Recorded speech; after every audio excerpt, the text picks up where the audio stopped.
Is the launch monitor war finally over? Shot Scope have released the LM1, maybe one of the cutest little devices I've ever seen. Launch monitor to really start to compete on price at an amazing price, on size and form factor, and possibly accuracy with everything else that's out there on the market today. I'm going to be comparing it today to very popular devices like the FlightScope Mevo Gen 2, stack system, and the SkyTrak to see where it sits in this very competitive space and just how accurate is this machine. I'm going to be putting it up against my GC Quad industry standard for measuring. Let's test it indoors and outdoors. You're very cute, but what actually can you do? And are you worth the money? No subscriptions, they say.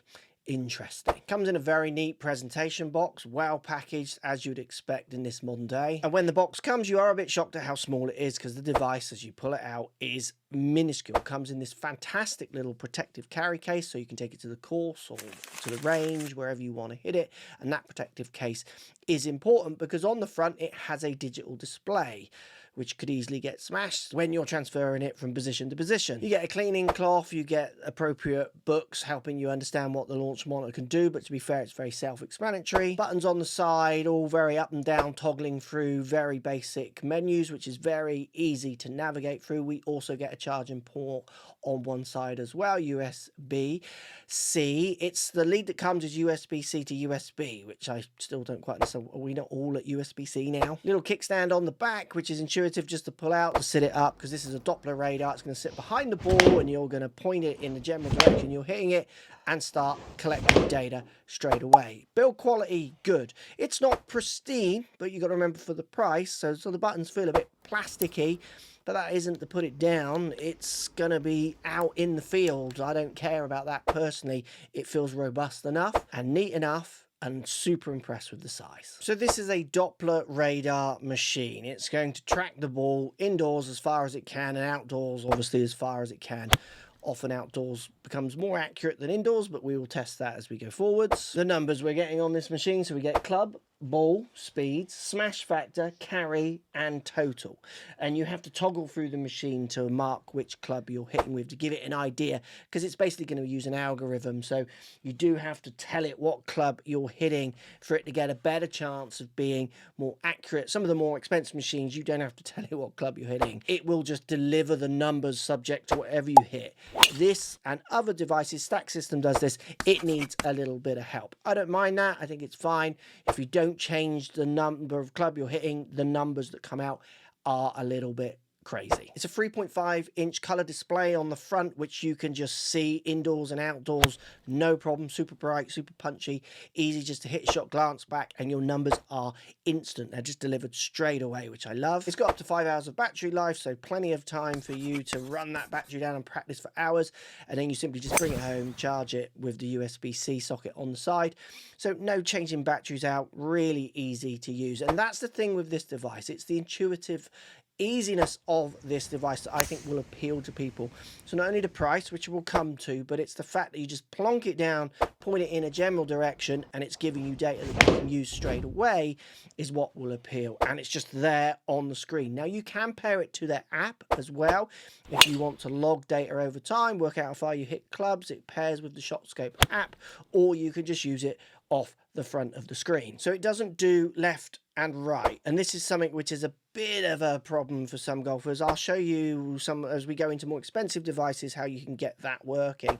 This is something you plonk behind. It's just going to give you your speeds and then in turn smash, which you could work out yourself, and then your carry and total distances. It's for finding distances, not for accuracy. It also has a speed training module as well, so I can just hit speed training and it's going to go in and just basically give me miles per hour. I don't need to hit balls. I can just swing in front of it and it's going to measure the speed my club is moving at, which was good for other apps like Stack System, which we'll show you a bit more in this video as it goes on. So it's super easy, super basic, but in a good way. And I think for lots of golfers, it's going to give them what they need. Let's say you want to dial in your wedges before you play, work out how far you're hitting it that day. If you're not feeling that great, it's going to do that before you go out on the course in a net on a practice area. So before I show you how accurate this machine is indoors to outdoors, let's talk about where it sits in the world of launch monitors. So if we compare it up to some of the most popular FlightScope Mevo Gen 2, the Stack radar also comes with the Stack app if you subscribe, SkyTrak and SkyTrak Plus, but SkyTrak more to keep it around this kind of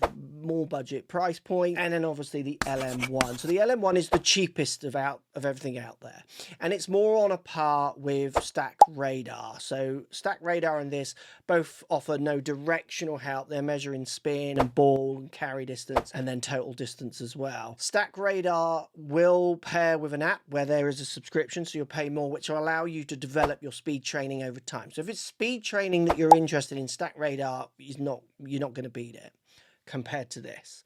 If you're not interested in that, and you're not interested in kind of databasing how you're changing over time, obviously you can do that in the LM1 app or in the Shot Scope app a little bit too, but not to the depths of Stack.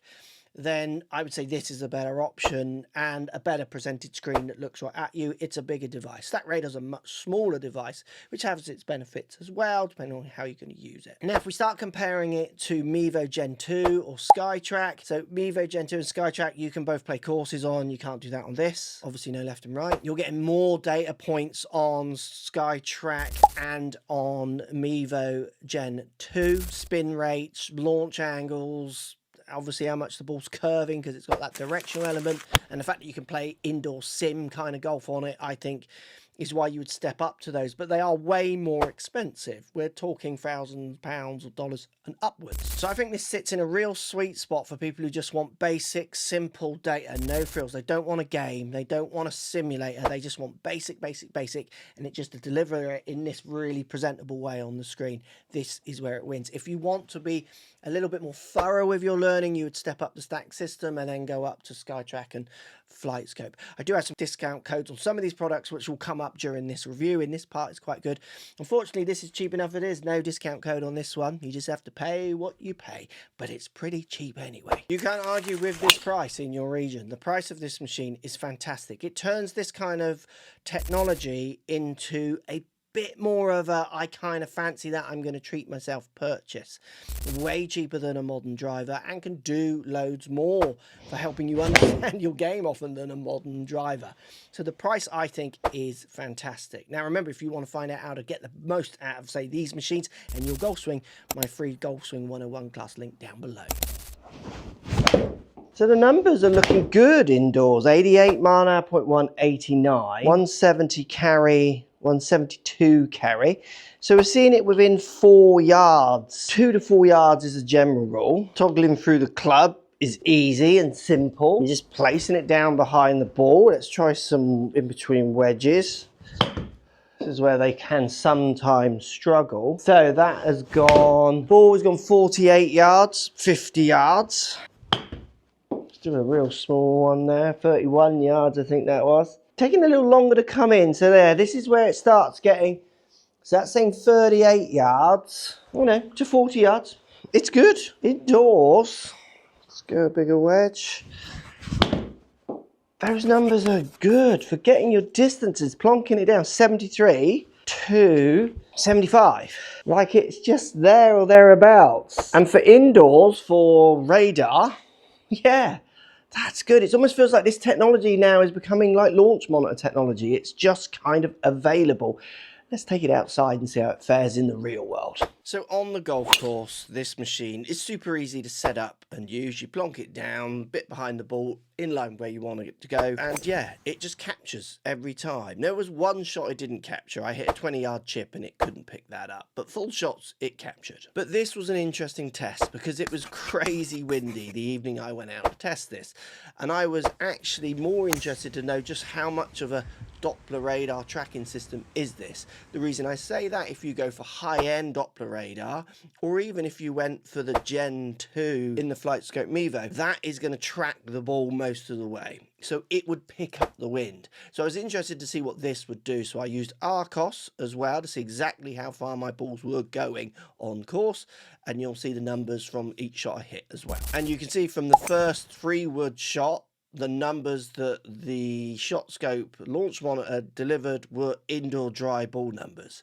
because you can see there from the 11th hole, basically, which was my first hole, the shot only went just over 200 yards because it was into a very strong wind. And this is something I noticed each time. It just wasn't able or wasn't tracking the ball. It's getting that first bit and then algorithm, the rest of it, which makes it kind of not that much difference really to a camera system that kind of does the same from one that sits on the side. It was fun, it was easy to take out, and of course it's lightweight. The numbers definitely aren't true to what you're getting in conditions on the course.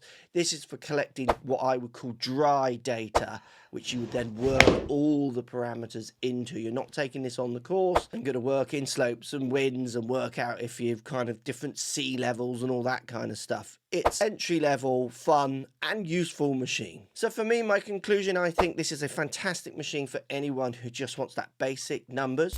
They want to dial in a bit of speed training, and they want to dial in some distances and then work everything out on the course. Where it compares to the stack radar, I personally would go more with stack because I like the speed element in the clever app that you would then start working in with that, but that's more money because there's subscriptions involved with the app. And if you're serious about improvement, gaming, and actually working in weather, those kind of ideas, FlightScope Mevo Gen 2, which is obviously a very different price point, but it's a different price point for a reason, is a much more serious machine. And if it's indoors that you want and you want gaming and great practice, I would definitely go more with a SkyTrak. This is entry level, fantastic data, dry data is pretty solid.